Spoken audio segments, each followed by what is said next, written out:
Good morning to most, good afternoon to others, and good evening to the viewing audience across the pond. I am your host, Jason Miles, here for another episode of This is Revolution Podcast. If you're new to the channel, thank you so much for joining us on Saturday. I can't say it's lovely here.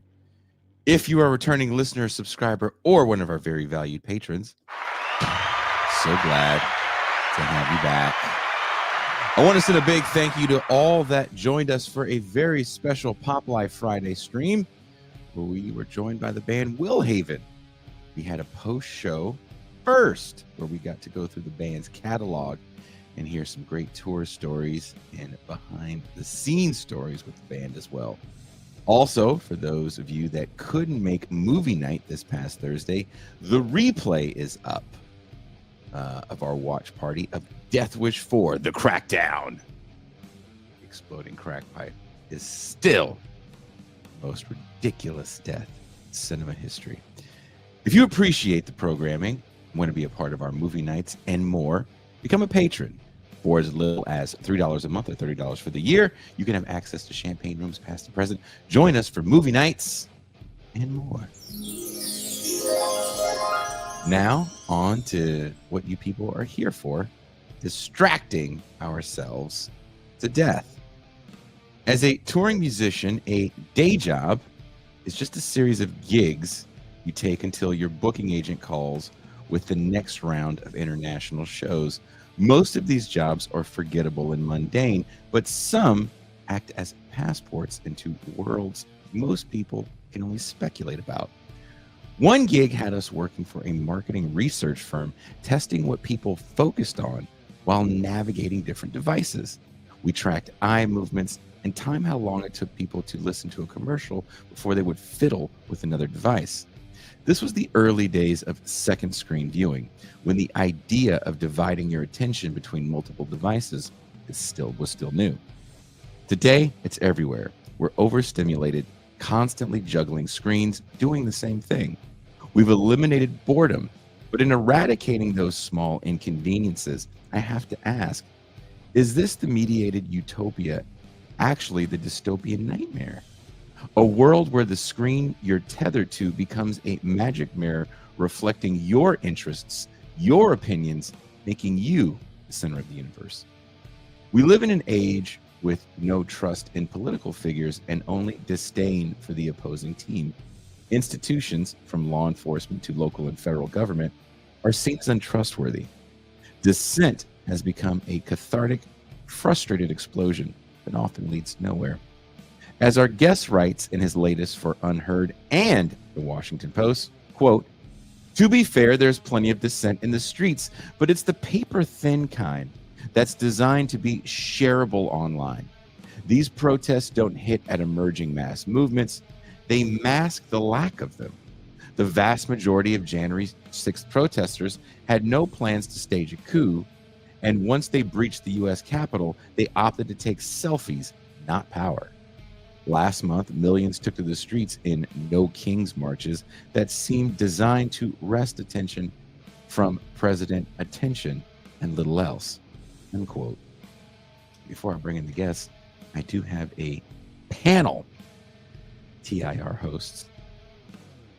Please welcome my homie, my dog. He's the man of the Mount Hour. He is the Prince of Miami. He is the Pascal Robert.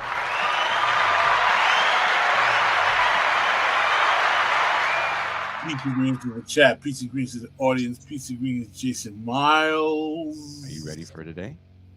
Ready to rock and roll. She is the voice of reason on this show. She is the faceless Empty Song. Hello, hello. I just wanted to say I was watching another podcast. Of course you were. I do that sometimes. And they also have a soundboard, and they have added some new sounds to their soundboard. One of their new sounds is "Yellow diamonds look like PP." Are you being serious? I'm serious. Wow. I love it. It's the best opening line for a rap song ever. And this is what I have to say to you. You having an unnatural allegiance to losers is not like you. I don't think I've heard that one yet. It's a good one in the arsenal. He usually uses it for me. Sometimes for Cynthia. And please welcome our guest, non-King of the Hill fan, journalist, father, funny man, Ryan Zickgraf. Hey guys, sorry, I was playing a phone game, so I got a little distracted there. You got a little fucking, just look at you. You're just opening up the door with distractions. Is this something that you were working on beforehand, or were you assigned this piece? It was my idea. I've been thinking about some of these things forever, but it was the 40th anniversary of Neil Postman, his book about this whole topic, amusing ourselves to death. And I figured it was, the anniversary was a good time peg to talk about it. Pascal, did you? I'm sure you read the article. I'm sure you have some questions for. Yeah, I found it interesting when you talk about Postman. He wrote his article referring to the way in which television had caused this distraction. Now, I don't think he was alive to come to the point where he saw the internet and social media bring forth what we have today. But what do you think he would have? How would he have reacted to the way in which social media has upped the ante to the way we're distracted? And here's the question I have for you. Is it that social media, in fact, is distracting, or is it actually overly stimulating? Because that's not the same thing. In other words, is it bringing too much information at the same time, or is it distracting us from what's really going on? Because, for example, when I look at people in my family members, people who normally didn't really pay attention to the news in the world, because of social media and their phones, they're always sending me videos that they saw on WhatsApp talking about, oh, do you see what Trump did? Or you see what's going on in the Senate? So it seems as if they're more in tune with news and what's going on than they were before.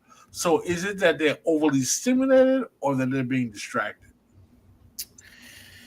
Well, maybe I'll start with your first question about what Postman would think.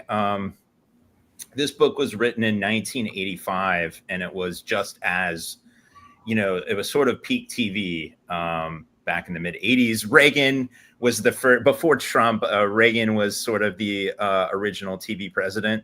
Yeah.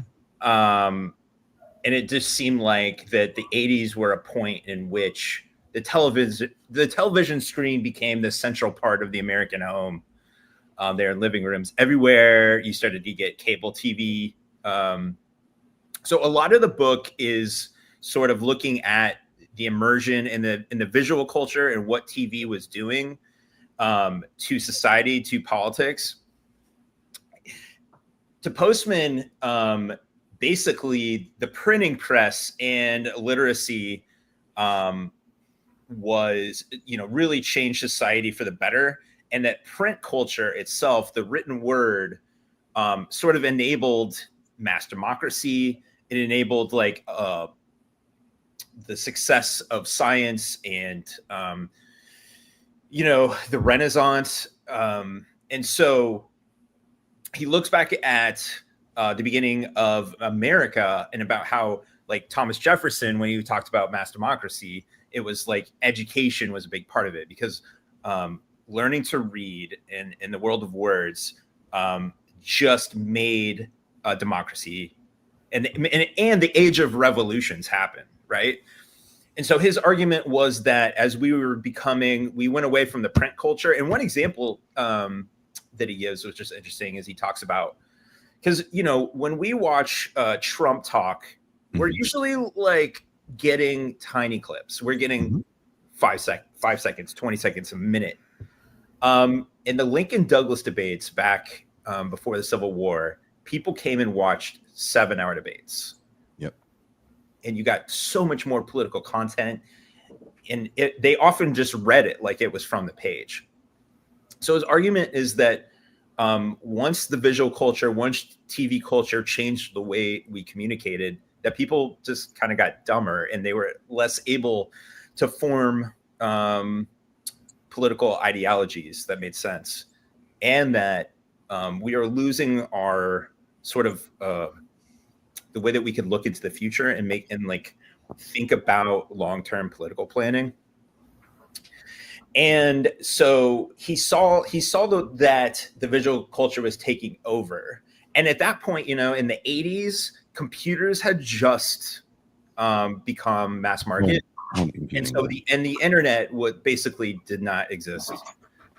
So he was focused. A lot of the book is analyzing that moment where it was like, he talked a lot about a newscast, because he said that actually entertainment, like cartoons or like sitcoms, weren't the worst thing about the visual culture. It was the news, and then the way that you had these 3 to 5 minute stories about serious things, and then you would go on, like the newscaster would say, and then now this, and then go to another maybe like entertainment story. And he talked about how trivial it made all the serious news seem. So the fact that in 2025, we've had obviously social media, the internet change everything. I mean, really, it just speeds up what he would say is like a loss of literacy. I mean, there's statistics right now about how, people just are not reading. I mean, I can't. I wonder sometimes how many people read past the headlines of my life. I wanted to, because you bring up an interesting point. Sure. You and Pascal talking about Postman and the news, because one of the things that's happening in the mid 80s is kind of the emergence of news magazines, which there's like two things going on. There is a lot of truth to 5-minute stories about tragic things or important geopolitical things, moving on to the next thing and talking more about sports and the weather. But also the news magazine, and I'm using finger quotations to say news magazine, becomes just about celebrity drama and like salacious true crime. And that's something that really blows up in the 70s with 60 Minutes, and it takes them a minute to do it. And then you start to see the 2020s and all the other news magazines at the same time. And then 81 is the emergence of CNN. And if you watch a movie like Robocop, it comes out in 87, that's one of the jokes in the movie as it starts, is the news is explaining these horrible things like famines and big nuclear wars, but they're smiling as they're saying it. And they, and back to you, Jan. So do you think we're in the Robocop world now and we just don't realize it? Well, one thing I was going to pick up on is the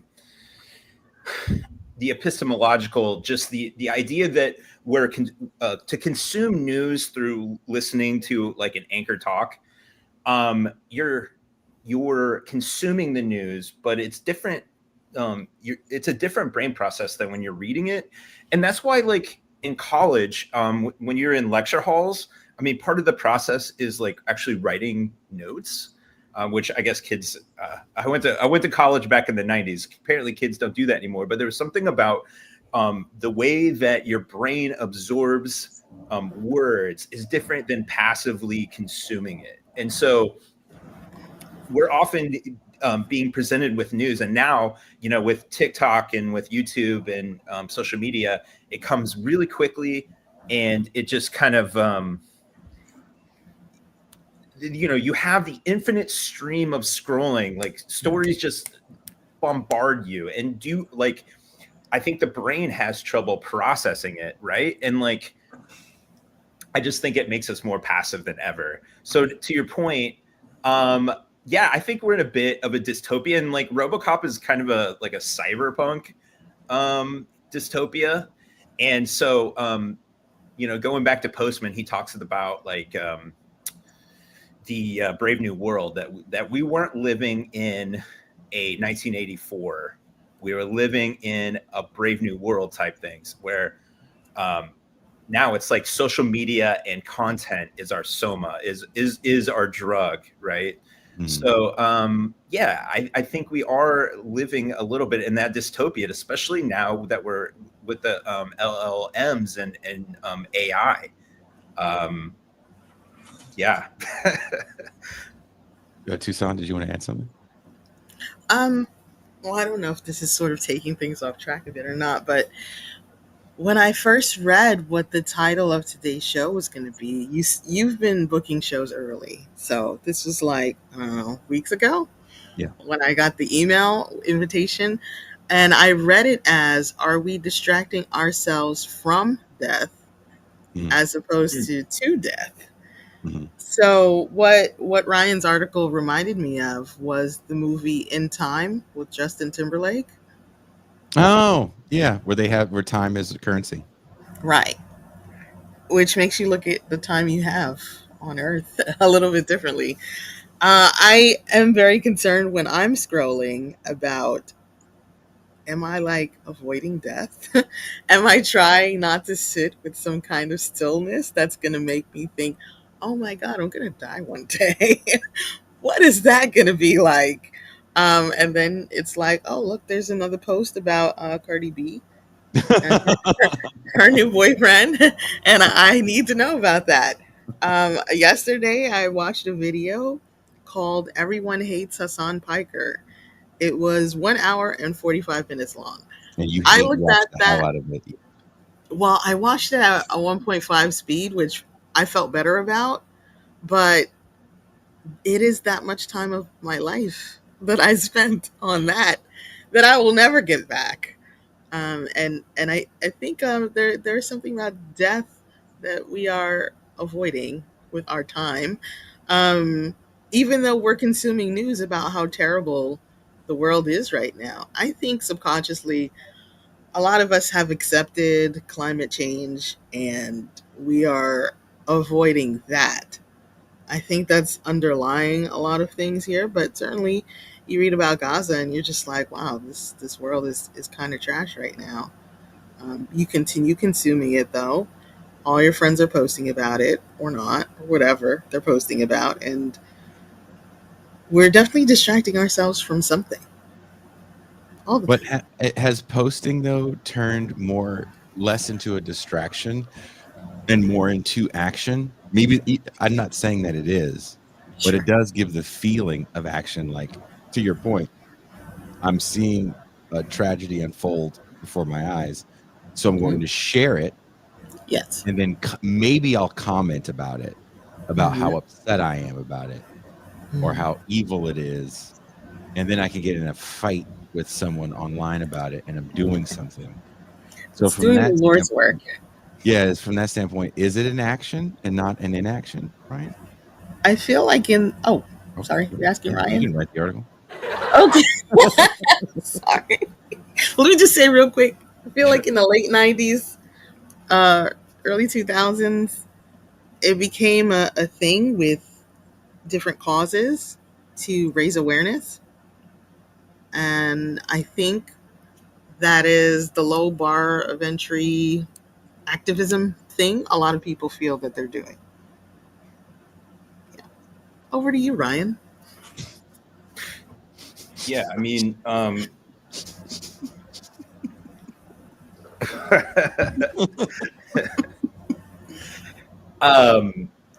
you mentioned raise awareness, and that was a thing, even that came, I think, from the TV culture.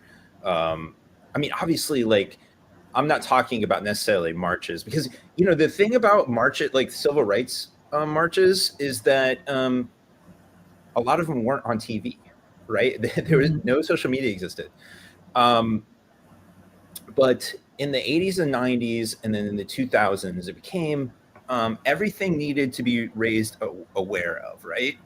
Because it was sort of like that, being part of the spectacle, being seen by other people, was sort of the ultimate way to enact change. And so you had everything from, uh, there was like a suicide awareness event, like a march here a few weeks ago.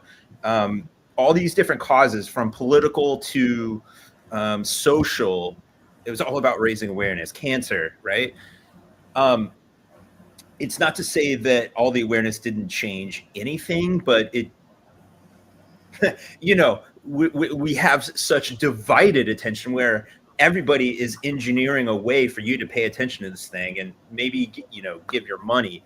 But in the end, the fact that we're consuming it through these devices, and we're often just looking ourselves into a screen, that itself creates a sort of passivity.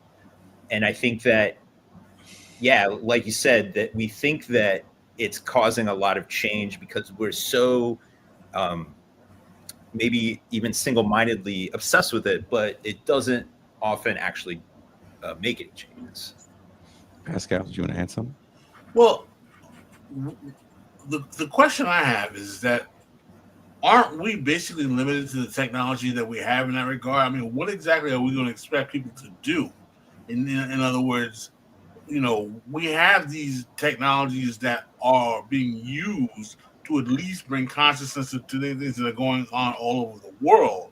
Would we rather that people not share anything at all and not communicate about these things at all?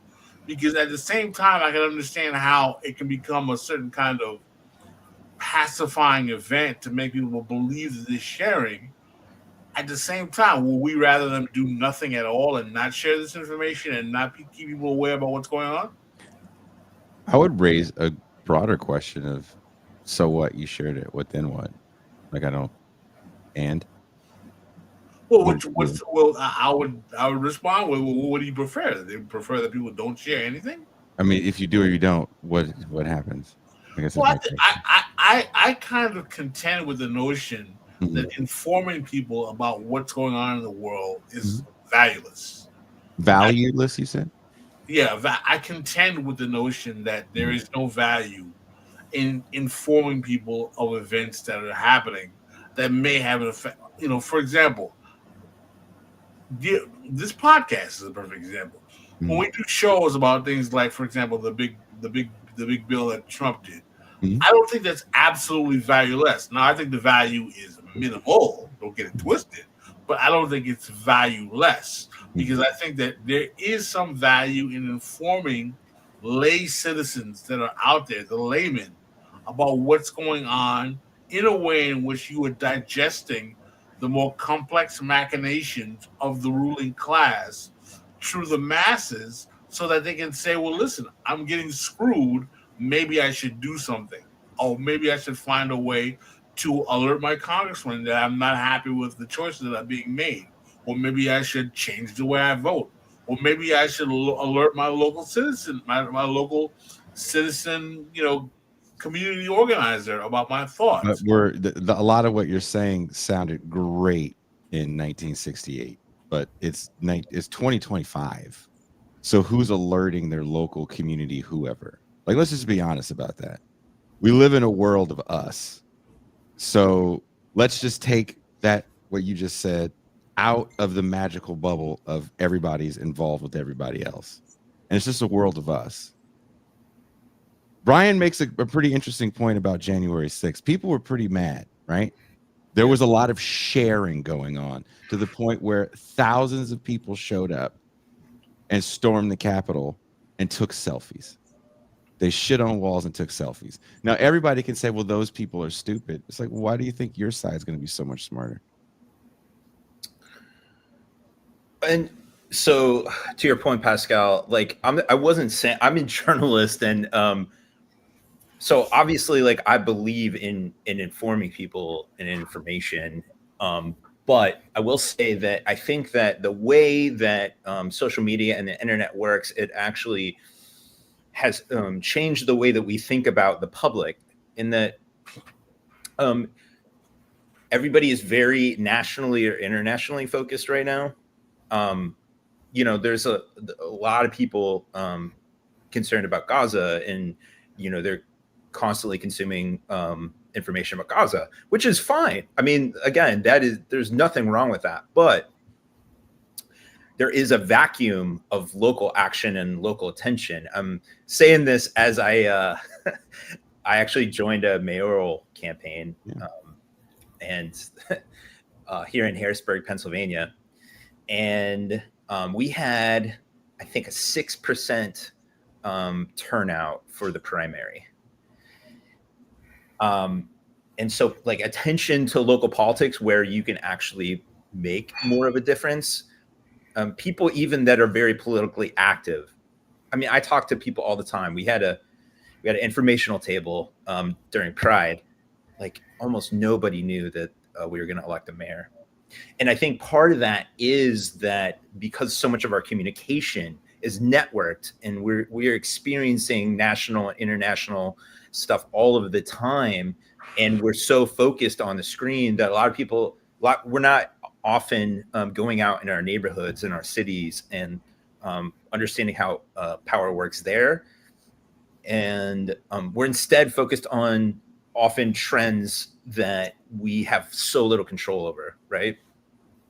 For instance, I was part of a community meeting recently where we were focused on getting a bike lane and a public trash cans downtown. And we had these nonprofit guys come in and sit in and said, you know, what you guys are doing are fine, but what about hunger? You know, and some, but like people are thinking in this like range of like, I want to save the world. How can I save how can we face the biggest problems that we have? And so, but I just think that the way that we consume media helps shape that. It puts us in the center of the universe, and it shapes the way that we think about politics and everything. It's really hard to me. I don't know if you guys agree to even think about movements, because again, kind of going back to the January 6th, we could look at No Kings. There's tons of protests that we can look at where it's not really tied to any sort of quote unquote mass movement. It's the mass amount of people that are kind of shouting no into a void almost. Yeah. And apparently like the last No Kings was a couple weeks ago. Mm-hmm. And I didn't even know until I saw people with their like signs that were walking to I live by the Capitol. People were going to the Capitol protest, and people were complaining about a lack of turnout. Well, the big No Kings march was in July, and there was like a ton of people for that. It was one of the biggest protests like in American history. Mm-hmm. But there was it was sort of like, what's next? There is no real plan besides sort of like getting more and more people to a critical mass, and then do what? I know that there's people involved in those marches that are like maybe calling their congressmen, but there is no mass organizations or like organic local political networks that can take it to some other steps. So we're just showing up to be seen, and then what? Pascal, do you want to add something? Well, I mean, listen, and then what is the question, right? I mean, this is the whole thing, is that I'm often reminded of the conundrum put forth by our friend of the show, Danny Besner, in terms of his statement that we're beyond the age of mass movements, because his argument is that we've reached a position in political history where the capacity of mass political movement to affect either large-scale financial or foreign policy initiatives is pretty much over. So at that point, I'm saying, well, what do we have then? I mean, do the capacity of the public to effectuate the body politic? We're saying that protests or challenging the status quo in the streets is not going to do anything. Then what exactly are we saying to people? Are we saying that I mean, what is our purpose as people who believe in challenging the status quo? And I do believe that, I mean, first of all, let me ask the question. Are we all people here who believe that we should try to challenge the status quo to make it a more humane world? I know I believe that. I think Jason believes that. I think Tucson believes that. I believe Ron believes that. I think we all agree that our goal is trying to improve the quality of life for as many people as possible. If that's the goal, if we're just going to sit around and say, well, this isn't going to work because mass movement is done, or, you know, this posting things doesn't do anything because we're not raising, so what's your raise consciousness? What exactly does that do? Then what exactly is our endeavor? What is our purpose? What is our function as people who are trying to improve the quality of life for as many people as possible. Okay, go ahead, Tucson. Thanks. I think this is where my theory of change comes in, that I just developed this week on a show. That I just developed this week on during our interview with Arun Gupta. So he wrote a chapter for a book actually and posted it on his Substack. And I felt that it was a history of the mass movements over the past like 26 years. And he puts forth why he thinks that no real change came from these movements, these protests. And I think one of the reasons is anarchy has, or people's ideas about anarchy, is what's prevailing. It's what's getting people out into the streets. They're doing horizontal power leadership kind of thing. And it's good for mobilizing people and getting them out there, but it's not good for establishing institutions and having organization. It's not good for leaving any kind of structure behind. So my theory of change is what I call the leftist mullet, right? So in the front, like the haircut, yeah. So in the front, you have the anarchists. It's party in the front, right? So it's different from an actual mullet. Party in the front, the anarchists come in, they get the excitement going, they get the motivation going, but then it's like socialist in the back. We leave the structures behind after the protest. That's what I think we need to do. You really want to use a mullet as the metaphor for your movement structure? It's party in the front and business in the back. There's nothing business about a mullet. A mullet is like the most unpopular haircut in the world. Well, I have some bad news for you if you hang out on South Beach. Don't go. Just stay where you are. Stay, little lady. What do you think of my theory? Ryan, what do you think? Ryan's like, I mean, I've been growing the back of my hair out a little bit lately, but it's all party. Yeah, I think that as someone that's been a part of the left or whatever you want to call it for the last decade plus, like I remember back in 2016 there was a lot of talk about organization building, right? Institution building.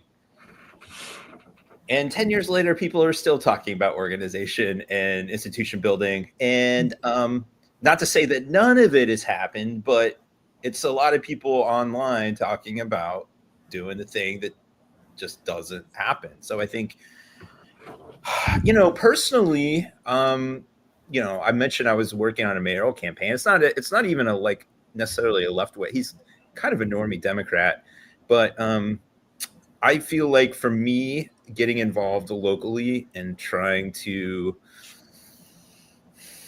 get engaged with, I started going to a church, I joined a social club.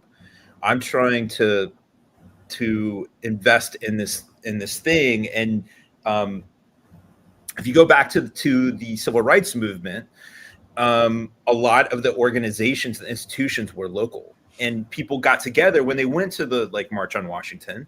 They had all of these institutions and groups go to Washington together in the mass. It wasn't the mass first. It wasn't the end goal. It was sort of the result of all of these years of laying ground. And I think until the left can actually build the institutions and not just talk about it, it's going to be a lot of the same thing. I mean, I think part of the problem the left has, quite frankly, is that the left is antisocial. Mm-hmm.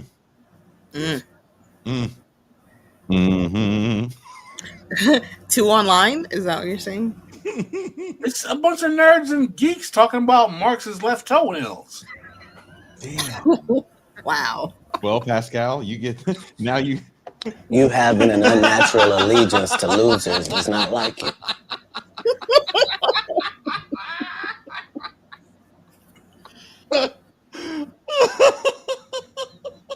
So you're saying we need more Marxists that fuck? That's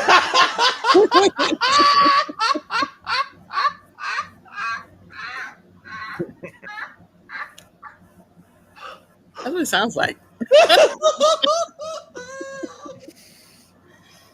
No, because then you have people trying to manufacture that, and it's just stupid. Yeah. Like, I I'd think like that what Marx. it Like, is that, listen,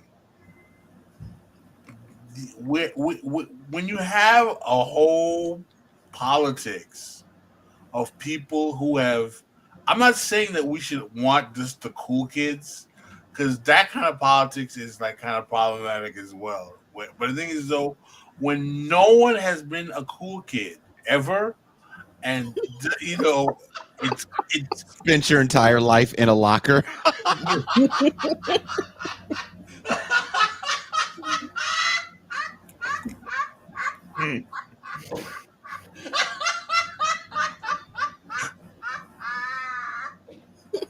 All right, I'll stop. you know, it's hard to make people who have never been likable to a general public. I mean, I'm not joking. I really think part of the problem that, and it's not just leftists, it's even Democrats. People don't like these people, man, because they're kind of obnoxious, super like overly cerebral kind of assholes. You know, Ryan's like, well, I hope none of my friends watch this show.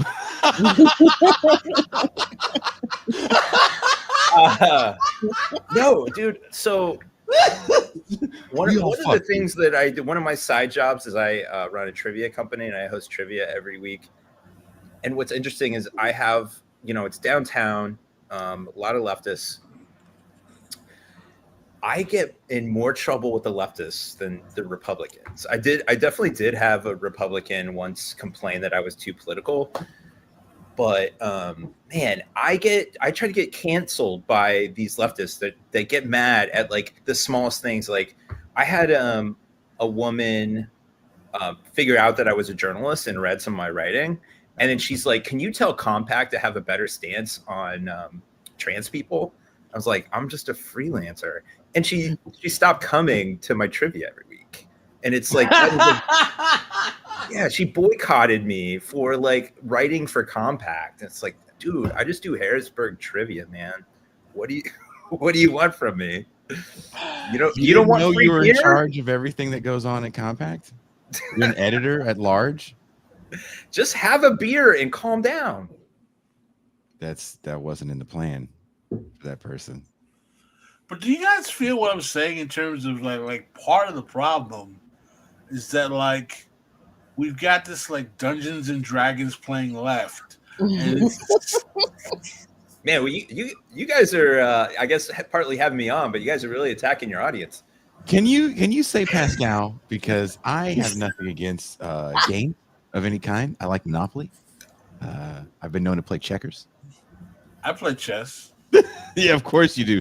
Fucking nerd. Mm-hmm. No, that's like kind of an old black guy thing to do.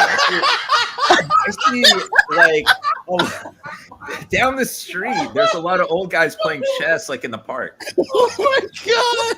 Oh my god! You just called you a New York cliche that expired in '96.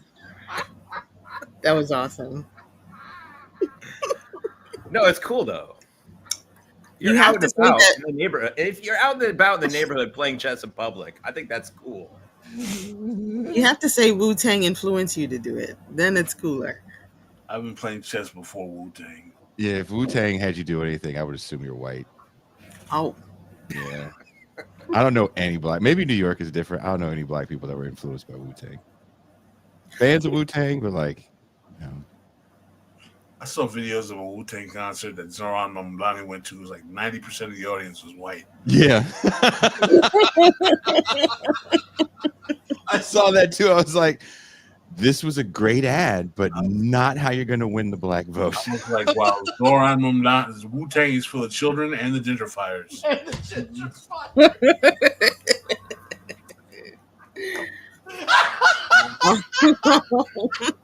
of all the Negro concerts he could have went to in New York. It's a major media marketplace. Yeah, I can never be racist because I listened to Wu-Tang and voted for Obama. And then Ryan reveals that he's the son of the white guy in Get Out. Wow, he's the son of the white guy in Get Out. I mean, how do you? Okay, speaking of online, Mamdani has a presence online that we haven't seen since the early days of AOC, and everybody got great big wet boners over her. So people are doing the same thing with him, and he's responding to the criticism, right? There's a lot of criticism about him not winning the black vote. And what I didn't like was a lot of people that proclaimed to be leftists were like, well, those are just old black people. Fuck them. I was like, wow, you don't want Pascal to play chess in the park. And then he does this thing where he goes, maybe I'm naive enough to buy that he really did. I think he really does like Wu-Tang. I would not doubt that. I believe he really does know Jamal Bowman. Maybe that phone call was real. Maybe it's not all set up. That being said, should he have just should he went to a Drake concert? Should he went to see Kendrick? I mean, Wu-Tang is gritty, grimy, urban music, but the thing is, though, their audience now is, I mean, they got a lot of. I mean, white kids liked it in '94 when it came out because they did like weird karate shit, wore masks. Sorry, Ryan, if we're picking on you. No, I actually got distracted by my phone. I'm not better than my column, I'll tell you. Well, I'm trying to ask you guys a question. Are we still talking about black stuff? Are you can write this shit down for trivia night? If you do a Wu-Tang section for trivia night and no black people answer any of the questions and all white people do, then you have to make a post on social media that says T. Oh my God. I had a Flow Rider question that was so popular that I had a white girl come up and do karaoke to the question. So wow. There you go. White Flow people Rider? love Flow Rider. Flow Rider? Yeah. Flow Rider question. He's from Miami. Mm-hmm. Hence the name. That's right. I did because of Sydney Sweeney. I did a whole jeans round, and I asked what went with apple bottom jeans. What do you wear? What do you wear? Is that what you said? What do you wear? I know the answer. I am urban.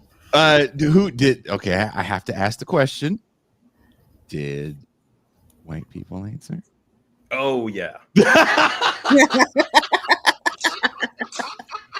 I only have about 2 black people in my trivia. Sorry. You know what? I want to go to your trivia night. I will fucking up the colored attendance. Hell yeah, double it. Jason by himself is gonna double it. I will take all of you on. Yeah, I don't know what the demographics in Harrisburg, Pennsylvania is, but not too much chocolate in that chocolate city. It's majority. It is majority black. Yeah. Is it really? Yeah. Yeah. That's where they got pushed to. Yeah, we just had a big LaShawn McCoy's from here, and he just announced a big affordable housing project. I saw that. What do you think about that affordable housing project? Is this something for it? Is it less charity and more like going to be positive for the city, or is this kind of the city lost half of its population over the last 50 years, so we need more people. Because of affordability? No, because it sucks. No. No, it was just like extreme white flight, like, in a lot of northern cities. We did a show with Doug Lane called "Are You a White Ally?" and I have to give you those questions. Mhm. Oh, Because no. if you ask those for trivia night, I need you to record it because I want to see the faces of the Oh, God. What was one of them to sound? What is the sound of the police? What don't you need if the roof is on fire? Yeah. What don't you need if the roof is on fire? Pascal knows the answer. You don't need no water. Let the MS burn. Burn. Motherfucker, burn it. Well, let me ask this question to everybody since we've got the giggles. How much of this hollow dissent comes from political fatigue versus a deliberate manipulation by the platforms and media? I don't think political fatigue is a proper explanation of the phenomenon because people can't be tired when they've never been exercised to do anything serious in the first place. I don't think they're tired. I don't think that they've been effectively organized or effectively in the first place. And the problem is that has not been exacerbated enough to make them tired. We have to find a way to properly energize our bases to get out and affect policy and politics. I mean, I think there is a bit of fatigue with being online. One of the things I find is that it's almost like everything is as important as the next thing. So I found out, and I mentioned this on our champagne room, Sydney Sweeney is not even a blonde. It's literally not in her genes, man. That's She's, not where I thought you were going with this. but that is as important as Andrew Cuomo going negative in his campaign against Mamdani now. It's everything is as important as the next thing. All the trivia is in there. I read something about Cardi B every day. And yeah, you can say, that's your feed. That's your algorithm. That's what you're feeding. But all this information is coming at everyone. There's a lot of information. There's information overload. And we don't know what to act on. That goes back to my question: is the problem saturation or distraction? Can it be both? Mm-hmm. It could be. I'm saturated with distractions. Damn. I don't need you. That sounds. Yeah, it does. Ooh. Hey, yo. You alluded to something in your article that I found fascinating. You said that Donald Trump is the ultimate distraction in and of himself. Can you elaborate on that? Well, Trump, Naomi Klein talked a lot about like crisis politics and that a lot of the way that the right operated was sort of to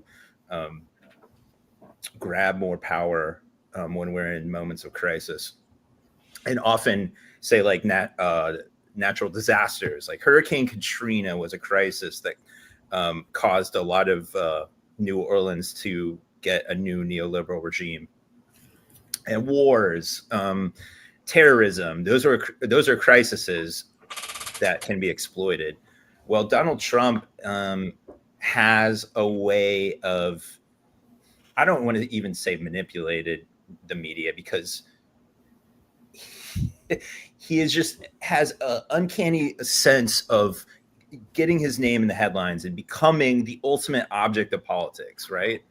In that so much of the political discourse is just Trump focused. We can't even,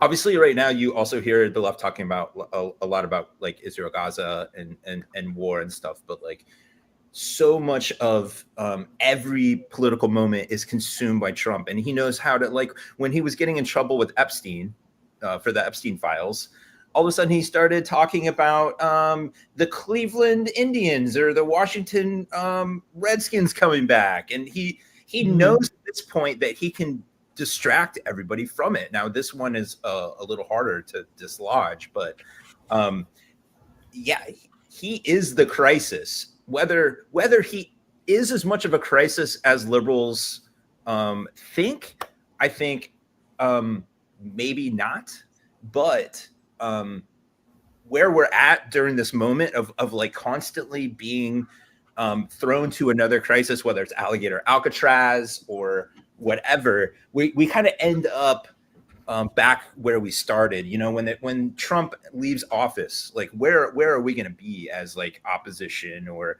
as the left or liberals? Pascal? No, that I see some validity in that he's able to manufacture crisis just by typing on his social media feed. Like he's able to create distraction just by the fact that he overly saturates us with distraction by typing on his you know, what's on Twitter? What's the name of his social media? What's it True called? Social. True Social, yeah. On his True Social, 4 times a day in the middle of the night, he's typing something that'll get the top of the news cycle. So I actually agree with your argument that he is the distraction in chief, and it's done intentionally. It's not accidentally. It's an intentional manipulation. And like, as I mentioned earlier about like Lincoln Douglas, can you imagine if Trump were to do a 7-hour speech that would be printed fully in a newspaper for people to read? Like, he is of this moment, because in a more intellectual and print culture, he would not have been popular. It's his celebrity, which came. I mean, he became famous during Postman's time in the 80s. That was his prime time. So he kind of transitioned from the world of TV to the world of social media. Flawlessly. Yeah.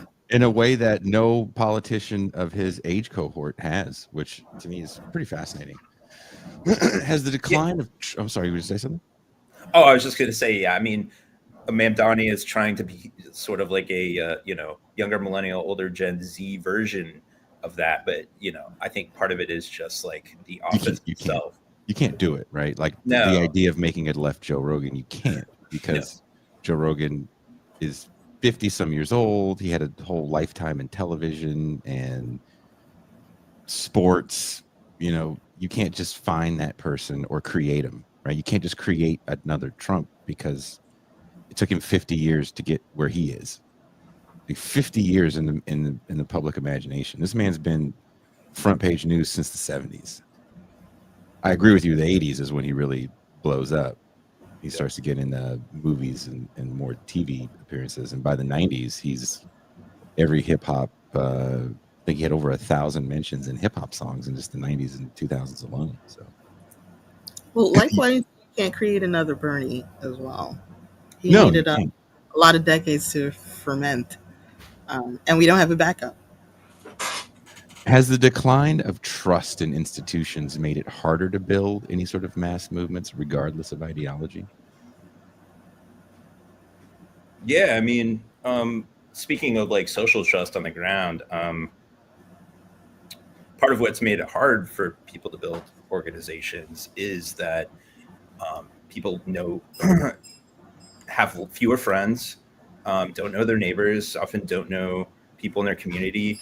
And in fact, it's interesting in the age of social media, how when we say community, we often mean just a group of people anywhere that have shared interests. Or, you can say like, I'm on the left, I'm on the right, I'm part of this community, but it's not often rooted in a real community. And so when social trust is low, that only gets worse. That people don't really want to be in institutions, and when they do, it's very shallow. They'll leave that institution, that organization, if there's something small that they disagree with or they fight over it. So without that trust, it's just we just are atomized. Pascal? I definitely think that it makes it difficult to mobilize movements when we have this lack of trust in institutions, because we need institutions don't necessarily have to be top down, right? They can be bottom up. But if people have a general distrust of institutions, it's going to make it difficult for them to organize their own to challenge the status quo and challenge authority.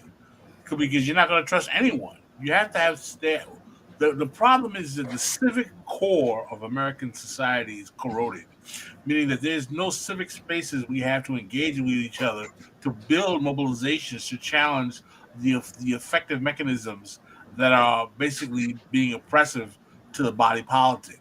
And as a result, because there's no spaces where we have a civic core, it renders our politics to be kind of neutralized.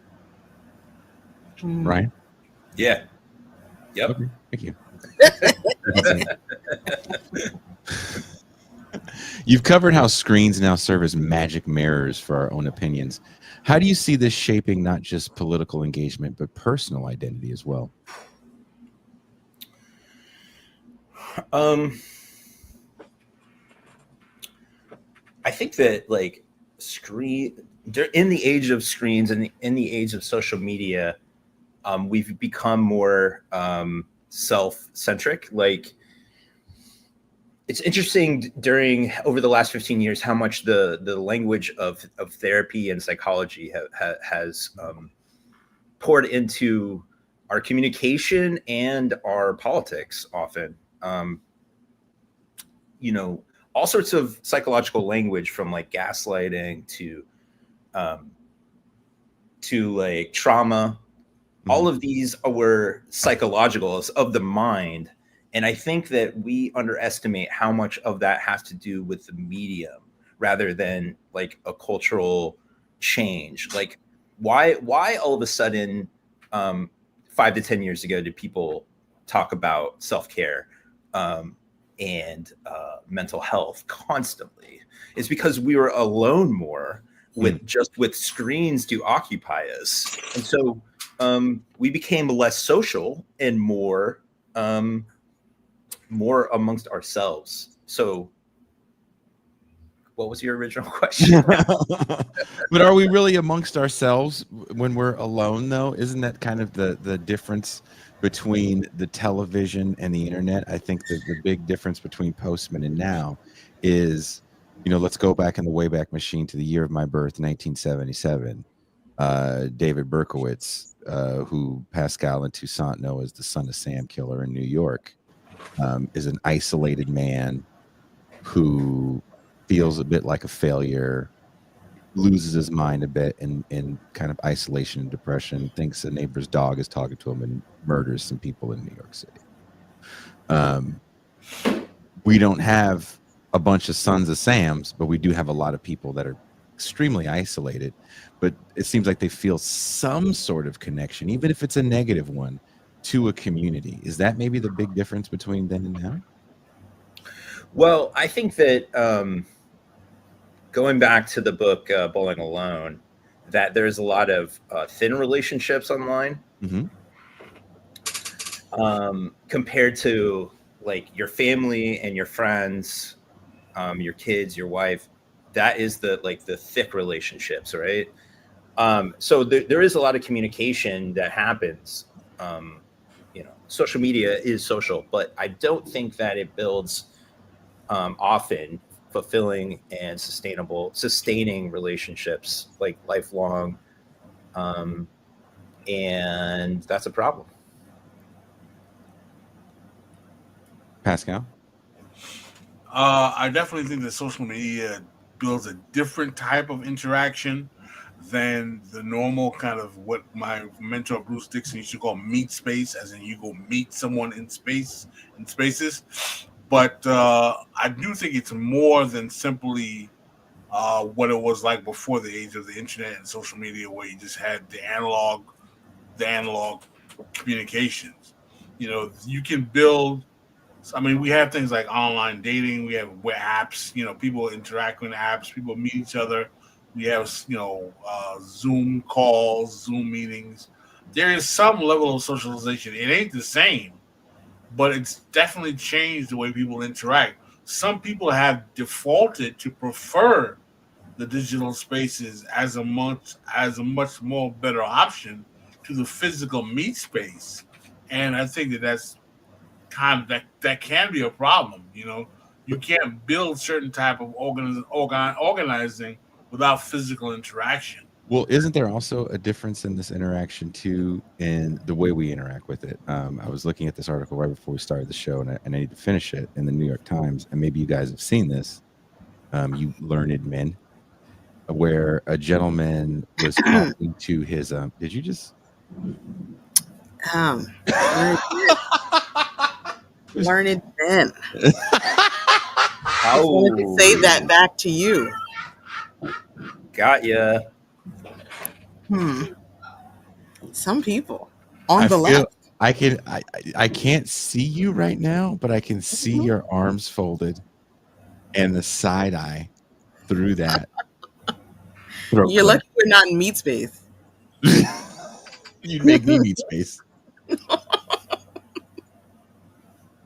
But there's a story, damn it, about a man who his son used AI to answer a question like how many numbers are in pi or something like that. And so the man was like, oh, how does Chat GPT work? So he started talking to Chat GPT, and he even asked Chat GPT to be honest with him. And Chat GPT convinced him that the things he was saying were correct. And he kind of went down a, what's that black guy's name? Mine. I don't know, mine. There you go. You need to be on that password show. Yeah, that's another question for Ryan. Right. Who says man like this?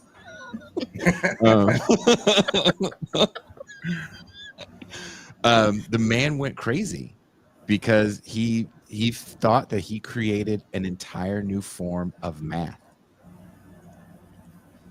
through ChatGPT because it kept affirming his wrong-headed theories. So the one thing that the internet also does is it gives us the ability to not really say the wrong thing. People now use ChatGPT to engage in conversation, so you're never really going to say the wrong thing.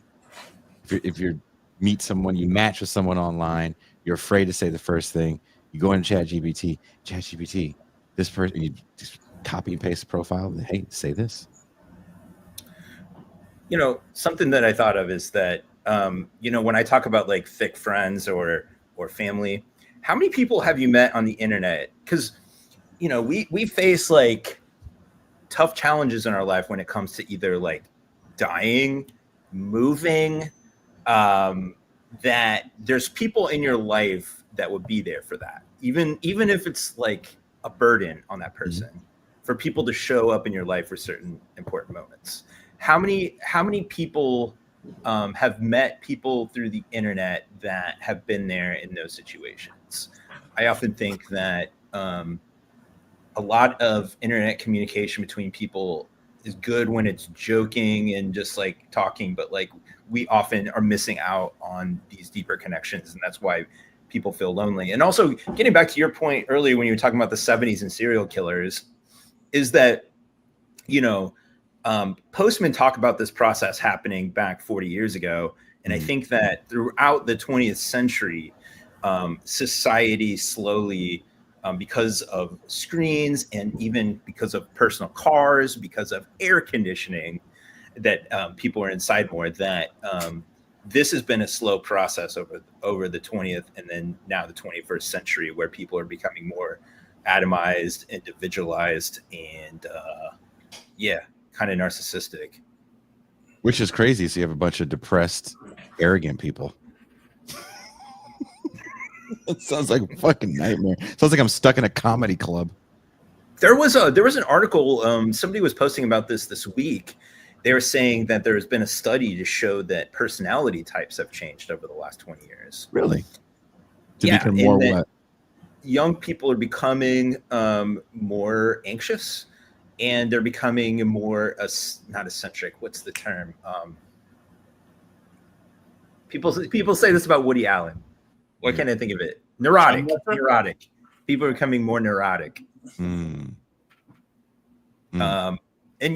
just for young people themselves, their personalities are changing. Well, we know that more introverted. They're partying less, they're drinking less, they're having less sex. Yep. I don't know about that, man. Every time I turn on the Law and Crime Network, there's always some teacher fucking a student. So, I don't beg to know- I differ. don't know if That's thick truck.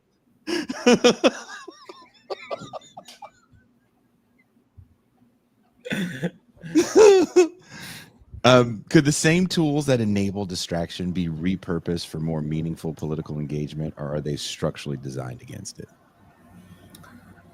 Well, they're structurally designed for attention. I mean, somebody was mentioned this earlier about, like, I think you, Jason, talking about working in these environments, like the attention economy. People made so much money, make so much money from getting your attention that it is intentionally designed to keep you looking at a screen, right? So to then reverse engineer it, I think would be counter to their financial interests. I mean, there is some examples of, like, you know, Apple and some other companies put in, like, you can do limits on your screen time and whatnot. But I think what's going to happen, my theory is that as the internet feels deader and there's more bots and there's more people using AI to use in conversations, that more people are going to be turned off, because everything's going to feel fake. Everything's going to feel like robots talking to each other. And so doesn't that feel that way now? Like, let's say from the cultural standpoint, music, there's multiple AI bands on Spotify. Tons of music is AI generated, especially in the realm of, like, what is it called? Lo-fi. Most of that stuff is AI. And it's got a massive following because it's the background noise to your life, right? Pop music has sounded the same forever, so it's, of course, AI music is going to take over. I mean, I think, are we in the generic moment right now? Well, you know, I mentioned in my article that I think there's two Gen Zs right now. Okay. I think there's the part of Gen Z that is, you know, grew up watching Coco Melon and have been iPad kids, and they're very screened and they're very depressive and they have body issues and they aren't meeting people. They're very lonely. And I do think, and I think the media hasn't been really reporting about it because the media has been so used to, in the last 10 years, reporting on what happens online as reality, right? But I do think there's been more withdrawal. I mean, social media numbers actually have gone down a lot in the last couple of years. And I was actually just reading that Blue Sky has gone down like 80% in the last year, usage of it. Twitter's gone down. And I think that there's a younger generation that are really unplugging from all of this. They're raising their kids without technology. They're back into golf. My neighbor plays golf all the time.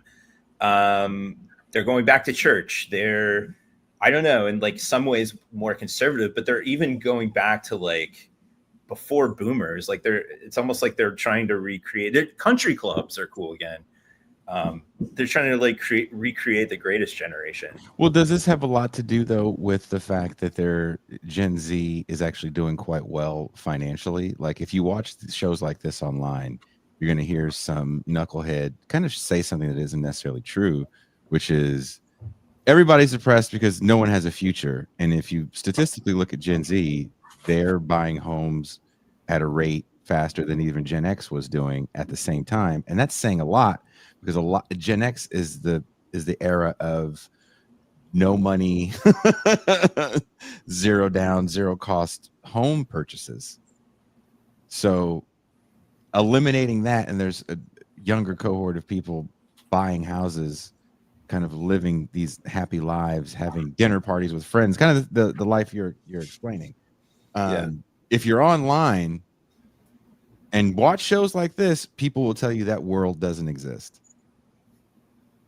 But if you bother actually reading, right, like you said, you'll see that No, it does, and the numbers say that they are buying homes.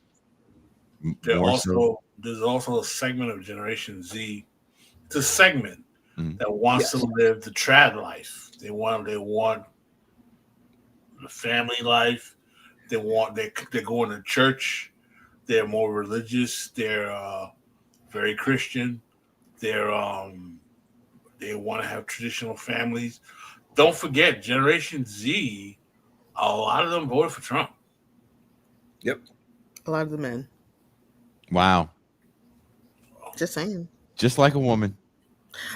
They have higher rates of being conservative than the women do. The women are becoming increasingly liberal and left, progressive and stuff. But Trump won women. He did, and there's lots of reasons for that. Name two. Well, a lot of those are white women. Damn. And there are conservative women. So it's not saying there are no conservative women. There are some. Aren't you a black conservative white woman? You'd never know that, right? Because I do not show my face. But allegedly, I'm a very urban black woman in New York City with sirens going off in the background all the time. Always with a bubble jacket. So Yeah, I mean, go ahead. One of the things that the Democrats were very worried about with the last election was that the traditional persistent trend that the youngsters are the lefties and the liberals and the ones who are trending Democrat was kind of broken because so many young people went with the right. And we see things like Turning Point USA. The concept, when I was in college, the concept of the young Republican was like the Alex P. Keaton nerd. He was a total kind of like shied away from this socially awkward individual. But now you have these Turning Point USA, Charlie Kirk types who are taking home large numbers of college kids. Chad and Buffy. But Alex P. Keaton, I don't know if Ryan is old enough to remember Family Ties, but I am. Alex P. Keaton was the winner. If you remember that show, his parents kind of were the losers because they had to sell out and get regular jobs. But even within their regular jobs, they were like hippie jobs, right? His dad was a program director at PBS, and his mom was an architect. But he was kind of the avatar of a sort of cultural victory of what young people wanted to be. And there's a lot to be said for that. I mean, you also have the Billionaire Boys Club murder that happens around that time where these young kids definitely want to be cool Alex P. Keaton-like characters. I mean, if you want to go back and look at a precedent, like the 80s is pretty good for that. Also, I guess, for the rise of Trump, but also that there was a rebellion against the hippies, right? Mm-hmm. In the 70s, and their kids, often the kids of the hippies, went to the cities and became yuppies. So in a certain way, some of this Gen Z is sort of the new yuppies, right? And they were the like, they'd have the big nightclubs and go to big parties in cities, when cities were kind of hollowed out, and they had the fancy cars. And so it does seem like that a lot of the young Republicans, I guess there's a bit of a trad movement, but I also see a bit of like a conspicuous consumption return, right? Where a lot of the left is like, degrowth and give your money to the homeless, and then the young right is like, how about cocaine and sports cars? Back to Pascal's point, right? Yeah. Well, who's buying these Labubus, Ryan? Who's buying them? Oh, yeah, it's probably not the young Republicans. Yeah, they're normal. What would it take? Probably millennials, I got to say. Really? Yeah, I think so. Because you're a millennial. No, I'm not. Using college in the 90s, man. He's a straight Gen Xer. That's right. Are you? Yeah. When were you born in 77? August. All right, you're older than me by 2 months. I thought you were younger than me, like way younger. Nope. Shout You're out to young. Ryan. Shout out to Ryan Zickgraf, the real OG. And I can't even use the black don't crack thing. I mean, you can, but You look good. You look good for your age. yeah, I thought you were way younger. For some reason, I thought you were like 39. For a white guy, you know. Yeah. Hell yeah. Ryan might be black. It could be in his genes. You know, Facebook used to think I was black. You can look at like what they thought of you. You know, they like your profile that they build around you, and they thought I thought that I was black. Now we have to see a history of Ryan's reels. How many butt clap videos are on Ryan's reels? How many balloon pop videos are in your reel? When are you gonna write a balloon pop video article? See, I don't even know what that is. Oh Damn. no. Oh no. Damn. I feel like if I submitted a balloon pop article to any publication, they would say the same thing Ryan said. We don't know what this is. Black people date? What? They're not just sold off in the backyard? You don't say. Ryan, what would it take to turn shareable protests into movements with real staying power? Good God. I feel like we went over this and I don't have a great answer. How do you make the left effective? Oh, good. You fix it. Yeah. You gotta fix it, Ryan. This is what you get for shitting on King of the Hill. Should have known what you were fucking getting into. Yeah, you tell me. You tell me what you think. Make shareable I think you have to take people's phone away. Yeah. I really do. I think you need real deal discipline. And that's something that's really hard for people to wrap their heads around. You can share stuff all you want. You can yell and throw shit at cops all you want, but you know, are you really prepared to go all the way?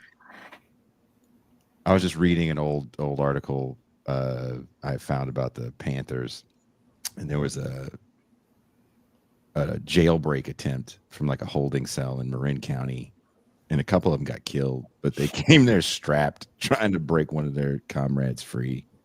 Not to say that everybody needs to go fucking full, you know, Black Panther all the time, but there was a certain amount of discipline that organization had.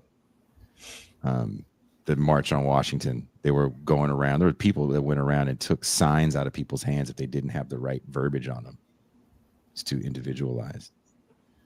So, yeah, you know what's interesting is that the No Kings rallies, when they first started this year, they started more disciplined, and then they've been sort of hijacked by. My wife was at a recent one where they wanted to. Who was it? It was just like they spent half the time attacking other leftists, right? And there is very little discipline. It's like come as you are. There's little commitment. There's little organization. low bar of entry, as some people say. Mm-hmm. I mean, also, I think you talk about it. We've said it on this show several times. There's such a mistrust in institutions. There's such a valorization of the individual as the real keeper of truth, right? I'm not a sheep. So if you're not a sheep, you're not really going to be a part of a mass movement because everybody has to buy in. That's why a lot of these protests can have great numbers and still be, not very effective because everyone has an individual interest that is not the interest of the whole. And I think, getting back into the ultimate individuality, I think I wrote for a while, I was writing a bunch of columns that basically said we are not going to have a civil war. Because if you guys remember, especially a couple of years ago, everybody was talking about how, is America on the brink of a civil war? And my argument boiled down to, in America, most people don't believe in anything enough to be willing to die for it. Wow. I just don't think that I don't Air think that describes many people. What's that? Air conditioning. Air conditioning. People believe in that. Getting enough protein. People believe in that. Sydney Sweeney's breasts. People believe in that. People believe in that. But yeah, I just don't think, like, going back to January 6th, a lot of the people there weren't willing to die for Trump.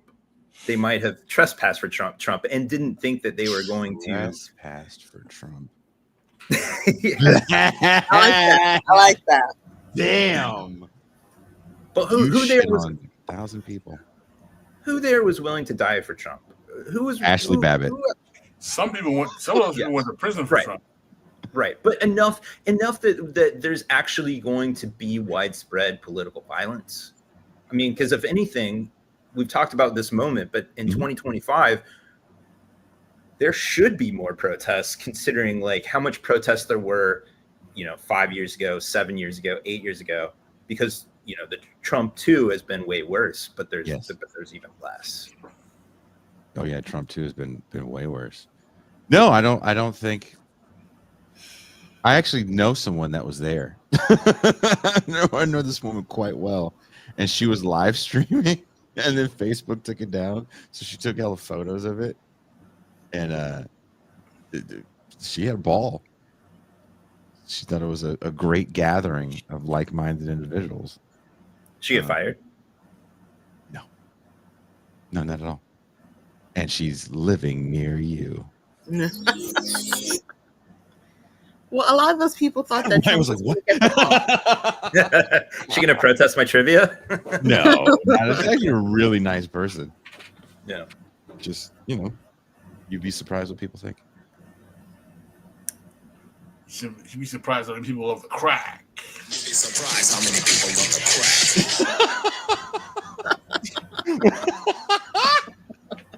crack. That was perfect timing. What were you saying, Toussaint, before we interrupted you? As the woman on the panel.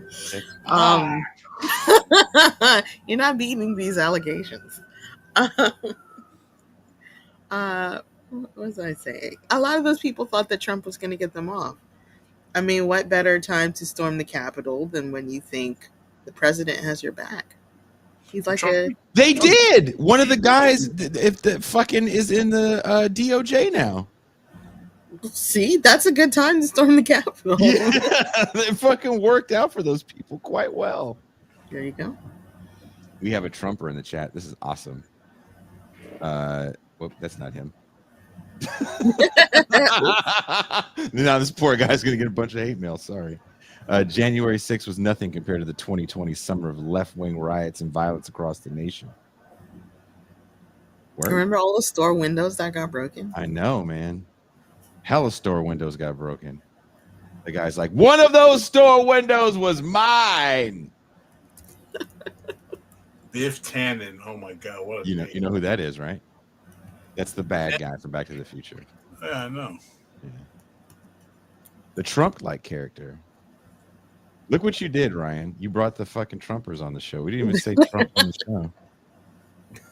That's awesome. How did you do that? Yeah, why not? Do it again. Shit. Because those are the people that get so mad at you, they pay for super chats to tell you to go fuck yourself. I have a decent right-wing audience because I write for Compact and Unheard. Yeah, do you ever read the comments from the Unheard section? I try not to. Well, your article was also on Washington Post. Yep. And I was reading the comments there. Oh, what did they say, Toussaint? They're like, yeah, man, I be on my phone a lot too. Word. Like, okay. The distraction is eternal. We can't get around the distraction, right? I mean, it's something that a lot of us are experiencing. Not everyone, but a lot of us. Pascal, are you being distracted? I think that the distraction is real. I don't think it has to be as eternal as we think it is. I think that it can be. I think that we need to separate the actual facts from the fiction, and hype and the hyperbole from the actual things that should motivate us to create politics. Yeah, I mean, go ahead, Ryan. Oh, I was just gonna say, like, I see two things happening at once, and I'm not sure how it's gonna shake out. I see two changes. One, like I was saying before with Gen Z, I think there's some rebellion against the constantly on phones, constantly on screens. So I have hope for that part of Gen Z, and I think even some millennials and older people are also trying to unplug. But on the other hand, we have more and more people using AI, and it's seemingly for a lot of people even more addictive, right? Because it can be like your personal genie.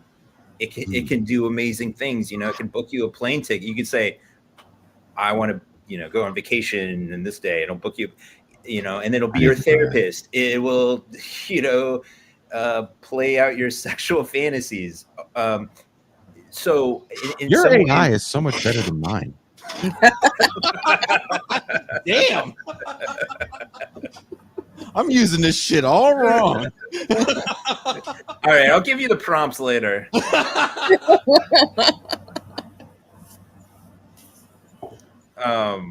Anyway, yeah, it's just becoming more addictive, and they are getting pretty amazing. So what will win out? I don't know. Biff Tannen says Goldie Wilson 2020. I don't even know what that means. Who's Goldie Wilson is the black guy that runs for mayor in Hill Valley and Back to the Future. Oh my God, that's a deep cut. Well, his name is Biff Tannen. You can't be named Biff Yeah. Tannen and not have some Back to the Future lore, but that's pretty funny. Speaking of mayor, Ryan. Sorry. Yeah.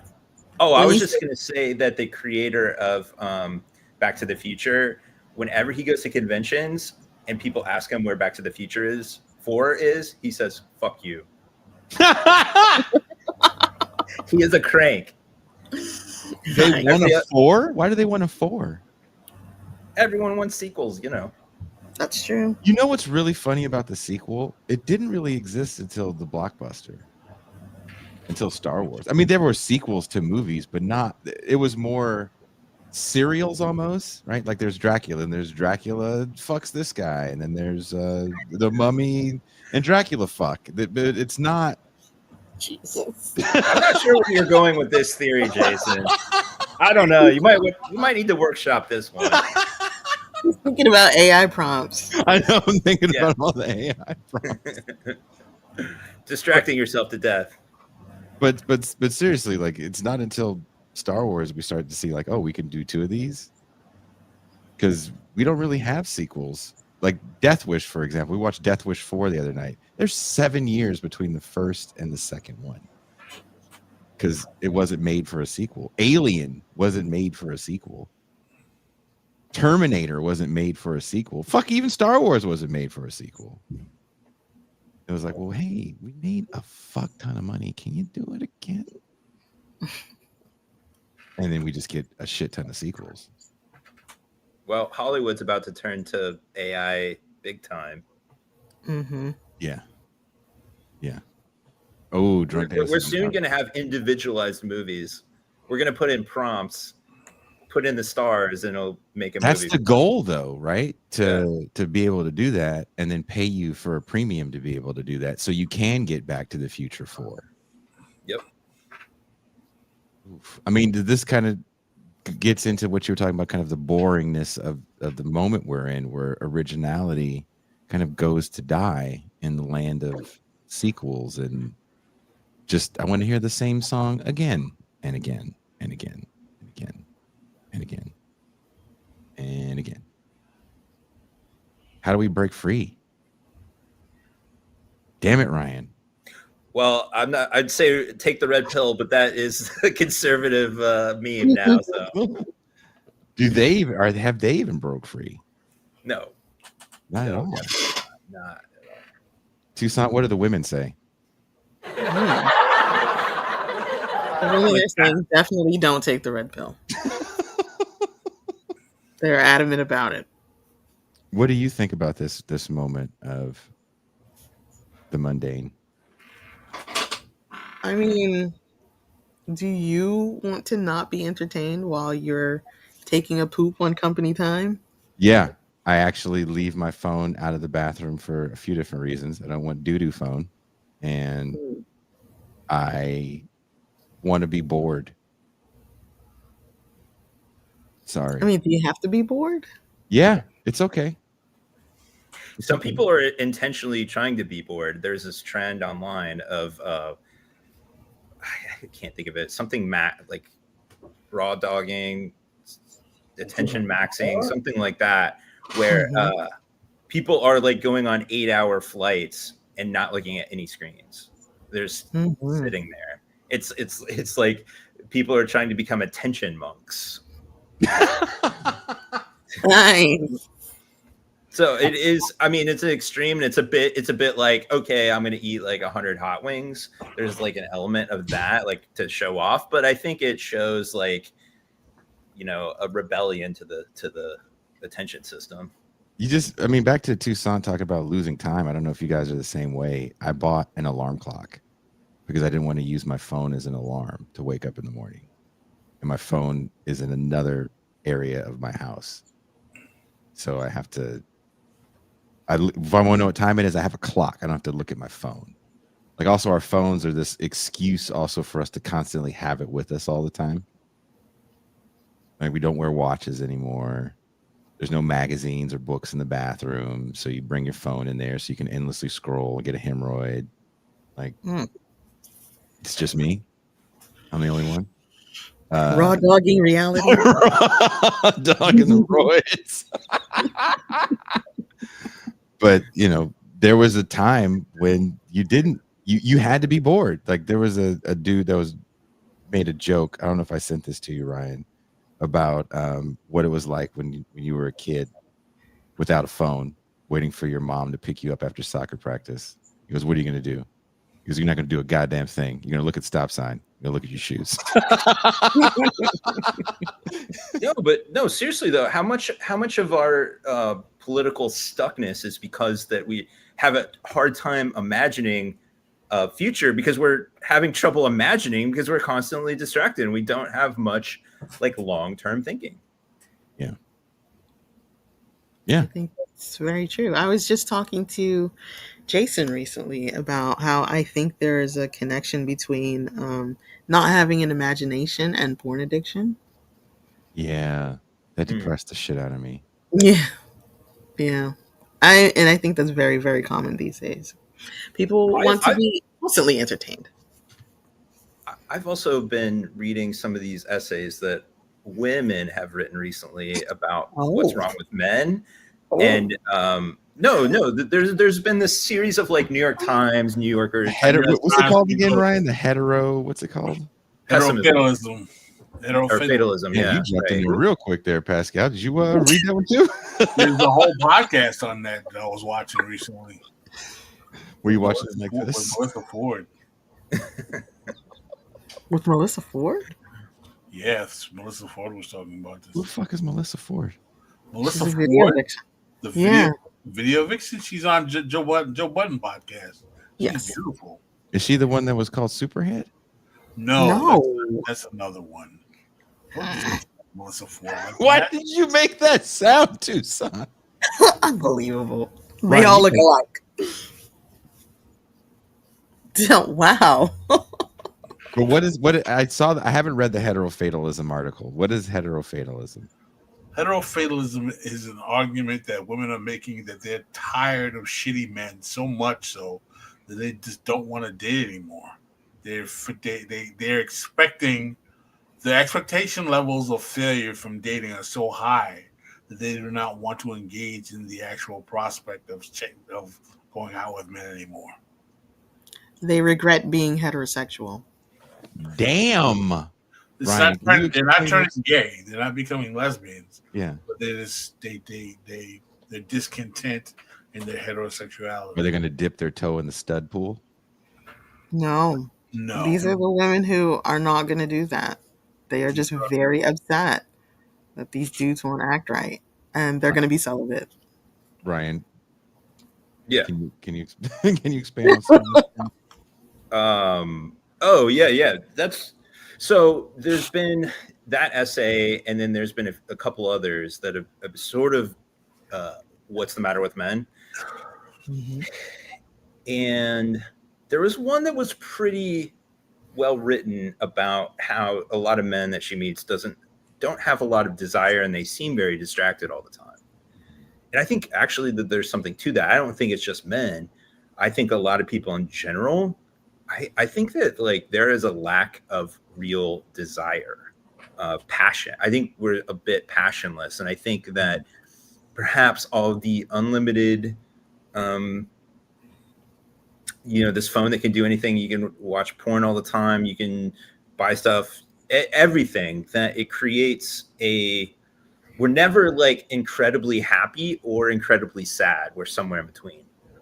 And so I think there's something to that, like that young men are just kind of aimless and aren't really passionate about anything. Are you still writing your Young Men series with Jacobin? I've been slow on that. Unheard pays too much. Okay. Oh. Hey, we understand. I do have a print article coming in the next Jacobin issue, but yeah. On that whole series? On the men series? No. On Abolish Ice. Oh, Abolish Ice. Looking back at Abolish Ice. Ooh, that sounds interesting. Let me know when that's out, because I'd love to have you back to talk about that. That's great. Well, I don't want to keep you. I know you have dadding to do. Yep. I actually got to hit an open house across the street. Your house there too? Damn. No. I'm going to look at a place to maybe move it into. Congratulations. My landlord is shitty. If he's watching, you suck, dude. So I'm going to get another house. Maybe your landlord. I thought you wanted like free lemonade or something over there. No. Stealing the furniture? You think Ryan's over there stealing the furniture or like feng shui tips? Well, Ryan, thank you very much for spending the afternoon with us, and have a good rest of your day. And I hope the open house goes well, actually. Yeah. Congrats. Yeah, congrats.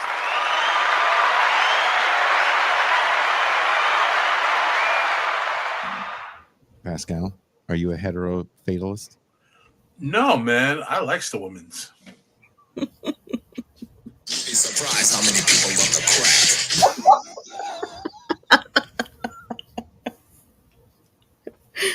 Take that any way you want to take it. See, you'd be surprised how many people love the crack. I get allegiance to losers. You having an unnatural allegiance to losers is not like you. Thank you. Well, I can that one, or you'll be filming your own crime. You'll be filming your own Jason Miles. I still haven't put that on the soundboard.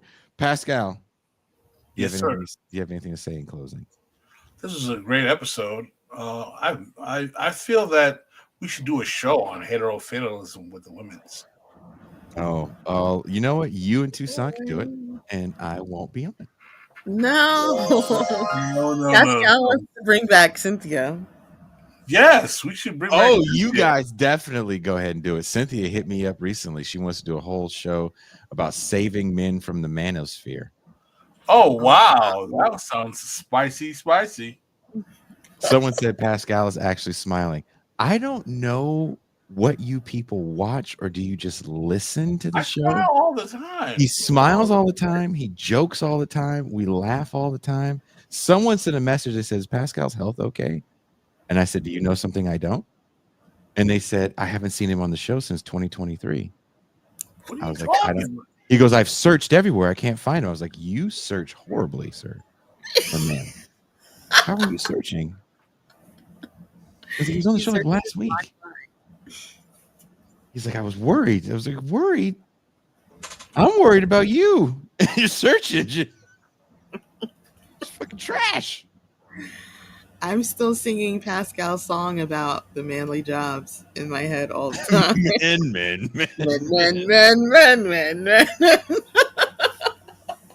People act like Pascal just sits around like Malcolm X with the fucking rifle in the window all the time. Like when he's not on the show, he's just he's at the window. He's just at the window with the rifle, pointing it at the neighborhood kids. Yeah. He's hitting the Zondalites with his sabats is what he's doing. I almost said hello to a Haitian the other day, Toussaint, but I got scared. You got scared. Got scared. Haitians love it when you say ça passe. It like makes us happy. I'm going to find out later today. And if a Haitian doesn't get happy, they'll have hell to pay. You're gonna spell socks in front of them, and they're gonna be like, "What?" I've said hola and hello. I've spoken to them in Spanish, and they definitely know Spanish living out here. But I'm going to tell them that I know you guys after I say hello.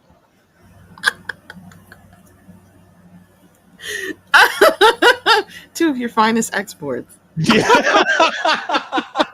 I just want you to know I only deal with Haiti's finest. No, Pascal Robert. I want the good shit. Yeah. Only Don't give me the cheap rum. Give me the good rum. I only Want the Babaku. Someone said free Pascal. Nigga's not locked up. He's free. He not. Got to be free. I swear to God, I've almost sent Pascal the message thread where dude's like, "Where's Pascal? I can't find him. I've searched all over." That's so funny. Like, where? But all right, guys. It's time for us to go. Pascal has something to do later today. He's got to go golfing. His Haitian comrades. Pickleball. It's pickleball. Pickleball. Pickles on these balls. Oh my God. Wow. Is that a Haitian delicacy that I don't want to know about? All right. And we are out.